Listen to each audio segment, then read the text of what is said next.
அண்மையில் மாண்புமிகு பிரதமர் மோடி அவர்கள் பேசின பழைய வீடியோ ஒன்று மறுபடியும் வைரலாச்சு, பார்த்துருப்பீங்க. அதில் என்ன சொல்லியிருந்தார்? இலவச பேருந்து பயண திட்டத்தால் மெட்ரோ ரயில்களில் பயணிகளோட எண்ணிக்கை குறையிறதா சொல்லியிருக்கிறார். தமிழ்நாட்டில் நம்ம திராவிட மாடல் ஆட்சி அமைஞ்ச நாளில் இருந்து பெண்கள் விடியல் பயணம் திட்டத்தில் இலவசமாக பயணிக்கிறாங்க. இது வரைக்கும் 900 கோடி பயணங்கள் மேற்கொண்டிருக்காங்க.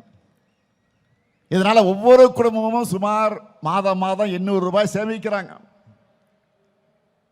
இதெல்லாம் ஏன் சார் உங்களுக்கு வலிக்குது? மார்ச் 1ஆம் நாள் இதே மதுரைக்கு பிரதமர் வரப்போகிறார்.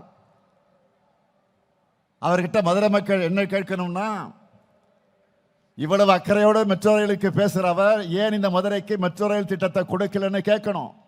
கேட்பீங்களா? கோவை மெட்ரோ எங்கன்னு கேட்கணும். ஏன் தமிழ்நாட்டுக்கு எந்த சிறப்பு திட்டங்களையும் கொடுக்கலன்னு கேட்கணும். கீழடி அறிக்கையை ஏன் வெளியிட மாட்டீங்க அப்படின்னு கேட்கணும். எய்ம்ஸ் இன்னமும் வரலன்னு கேட்கணும். நீட் தேர்விலிருந்து ஏன் விலக்கு தர மறுக்கிறீங்கன்னு கேட்கணும். மும்மொழி கொள்கையை ஏத்துக்கணும்னு கல்வியில் சிறந்த தமிழ்நாட்டை வஞ்சிக்க எங்களுக்கான கல்வி நிதியை முடக்கிறது நியாயமானு கேட்கணும். மாண்புமிகு பிரதமர் அவர்களே, இன்னும் நிறைய இருக்கு. அதையெல்லாம் மக்கள் கேட்க காத்திருக்காங்க.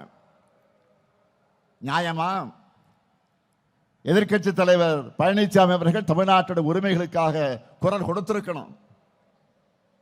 ஆனா கோரிக்கையாக கூட இதையெல்லாம் கேட்க துணிச்சல் இல்லாத துரோகியா அவர் மாறிட்டார்.